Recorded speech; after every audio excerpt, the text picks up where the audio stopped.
Hit TV YouTube channels లో మీ వ్యాపార ప్రకటనలకు మరియు ప్రమోషనల్ ఇంటర్వ్యూస్ కోసం వెంటనే సంప్రదించండి. మనకి foreign marriage act 1969 foreign marriages అన్నవి చాలా కామన్గా ఉన్నాయి. చాలా వరకు ఎన్ఆర్ఐ మ్యారేజెస్ ఎక్కువైపోయినాయి. అలాంటప్పుడు దాంట్లో కావాల్సిన ఇంగ్రీడియంట్స్ ఏంటి ఈ యాక్ట్లో చెప్పబడింది. లిమిటేషన్ యాక్ట్, ప్రతిదీ కూడా ఒక లిమిటేషన్ ఉంటుంది. ఫర్ ఎగ్జాంపుల్ మనం ఇప్పుడు ఆస్తి హక్కుల కోసం చాలామంది వేస్తున్నారు. అంటే ఎన్ని ఇయర్స్ వరకు వేయాలి, ఎంత పీరియడ్ ఉండాలి.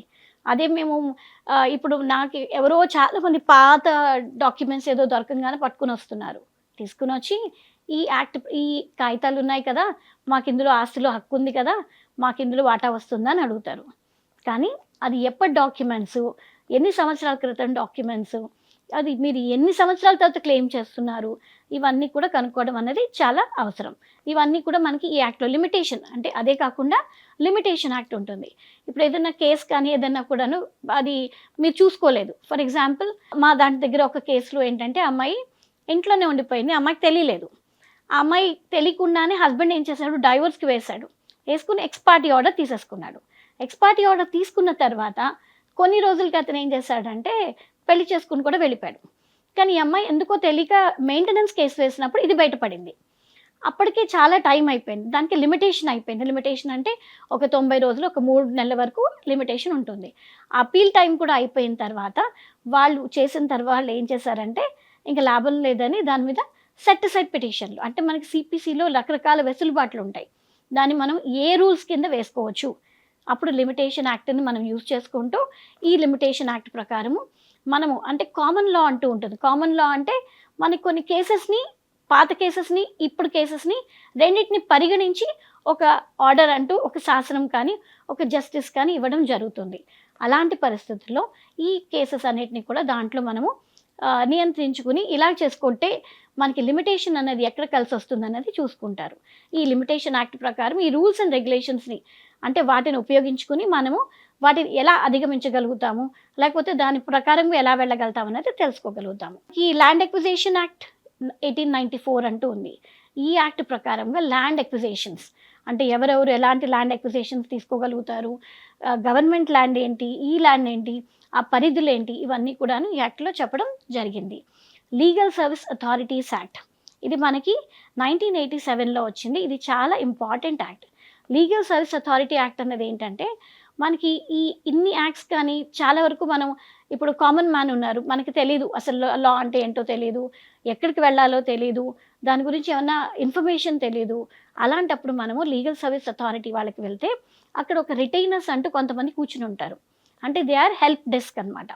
సో వాళ్ళు ఏం చేస్తారంటే మీకు ఏమన్నా సమస్య, మీ సమస్య గురించి తెలుసుకుని ఆ సమస్యకి కావాల్సిన కౌన్సిలింగ్ అంటూ, అంటే ఎలా చేస్తే బాగుంటుంది, దానికి ఎలా వెళ్ళొచ్చు, దానిని మనము దేని కింద వేసుకోవచ్చు, మీరు ఏ కోర్టుకి వెళ్ళాలి, ఎక్కడికి వెళ్ళాలి, ఇవన్నీ కూడాను వాళ్ళు చాలా వరకు మనకి హెల్ప్ చేసి చెప్పడానికి ఈ లీగల్ సర్వీస్ అథారిటీ యాక్ట్ అన్నది మన గవర్నమెంట్ మనకి పెట్టిన యాక్ట్ ఇది.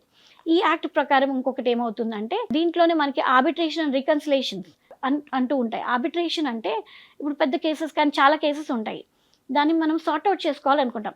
ఎవరు కూడా సంవత్సరాల తరబడి ఈ కేసులు పెట్టుకుని దీని మీద నడిపించాలని కోరుకోదా. దాన్ని ఎలాగైనా సార్ట్అవుట్ చేసుకోవాల్సినప్పుడు మనం ఆర్బిట్రేషన్ అప్రోచ్ అయితే ఆర్బిట్రేటర్స్ ఉంటారు.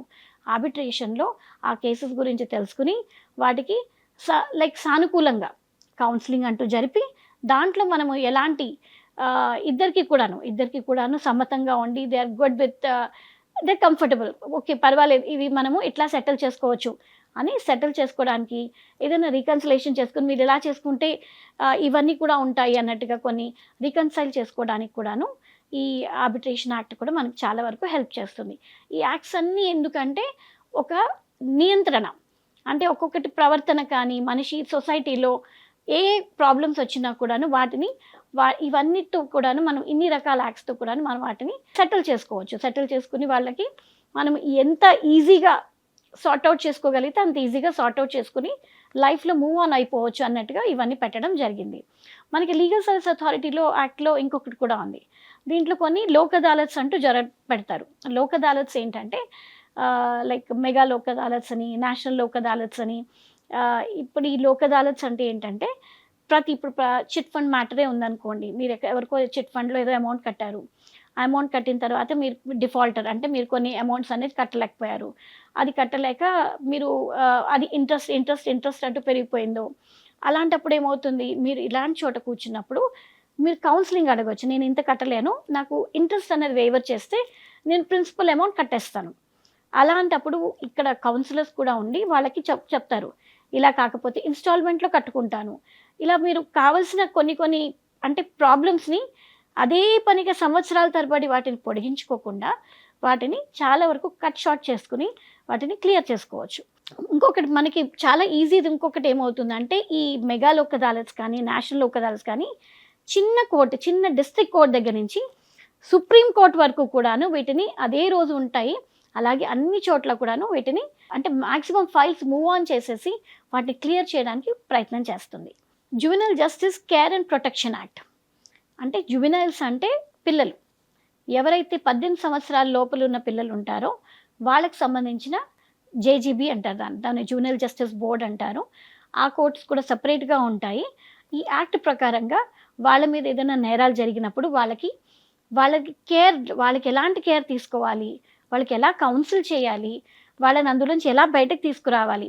ఫర్ ఎగ్జాంపుల్, ఎవరైనా ఒక అబ్బాయి దొంగతనం చేసి బయటకు వచ్చాడనుకోండి, ఆ దొంగతనం చేసిన పిల్లాడు 18 సంవత్సరాల లోపల ఉన్నప్పుడు ఆ పిల్లాడిని తీసుకుని వెళ్ళి ఒక అబ్జర్వేషన్ హోమ్లో పెడతారు. అబ్జర్వేషన్ హోమ్లో పెట్టిన తర్వాత వాళ్ళకి సరైన కౌన్సిలింగ్ కానీ, వాళ్ళు అసలు మానసిక పరిస్థితి ఎందుకు, వాళ్ళు ఎందుకు చేయాల్సి వచ్చింది, దాన్ని ఎలా మనము చేంజ్ చేయొచ్చు, ఏదన్నా కూడాను ఒక రెమెడీ ఏంటంటే వాళ్ళని ఎట్లాగ వాళ్ళ ప్రవర్తనలో మార్పు ఎలా తీసుకురావాలి, వాళ్ళని ఎలా కన్సిల్ చేసి వాళ్ళు అవన్నీ మళ్ళీ తిరిగి చేయకుండా, అది హ్యాబిచుయేటెడ్ కాకుండా చేయడానికి వాళ్ళకి ఎలాంటి కౌన్సిలింగ్ అవసరమో అవన్నీ కూడా చూసి ఒక సైకియాట్రిస్ట్తో కానీ ఒక సైకాలజిస్ట్తో కూడాను వాళ్ళతో కౌన్సిలింగ్ ఇవ్వడం జరుగుతుంది.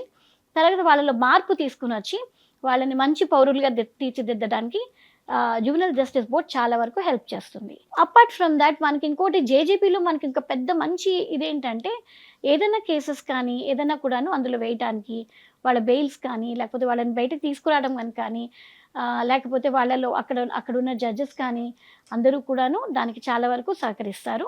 అండ్ అక్కడ ఒక మంచి టీమ్ ఎఫర్ట్ లాగా కౌన్సిల్స్ ఉంటారు. అండ్ వాళ్ళందరూ కూడాను ప్రతిదానికి కూడాను పిల్లల్ని ఎలా మార్పు తీసుకువచ్చి మంచి సిటిజన్స్గా తీర్చిదిద్దడానికి చాలా వరకు దోహదపడతారు. మనకి హిందూ సక్సెషన్ యాక్ట్ ప్రకారము మనకి ఏది మనకి సక్సెషన్ అంటే, ఇప్పుడు ఏది ఎక్కడి నుంచి ఎవరు సక్సెసెస్ అవుతారు. ఫర్ ఎగ్జాంపుల్, తండ్రి ఆస్తి తల్లి ఆస్తి, ఆవిడది స్త్రీధనం, అది అందరికీ పిల్లలందరికీ వస్తుందా అని అంటే, తల్లి ఆస్తి కాబట్టి అది తన స్త్రీధనం, తను కావాల్సినట్టుగా తను ఇచ్చుకోవచ్చు. అది కూతురుకే ఇస్తుందా కొడుకుకే ఇస్తుందా ఎవరికన్నా కూడాను తన ఆస్తి ఇచ్చుకోవడానికి తనకి రైట్స్ ఉంటాయి. ఇలాగ మనకి సక్సెషన్ యాక్ట్లో కొన్ని రూల్స్ అండ్ రెగ్యులేషన్స్ కూడా ఇందులో నియంత్రించి చెప్పబడినాయి. హిట్ టీవీ యాప్ ని డౌన్లోడ్ చేసుకోండి. ఇందులో short news, live news, entertainment movies అన్ని అవైలబుల్ గా ఉన్నాయి. Please download Hit TV app. Hit TV app hit TV యాప్ని ఫ్రీగా డౌన్లోడ్ చేసుకోండి.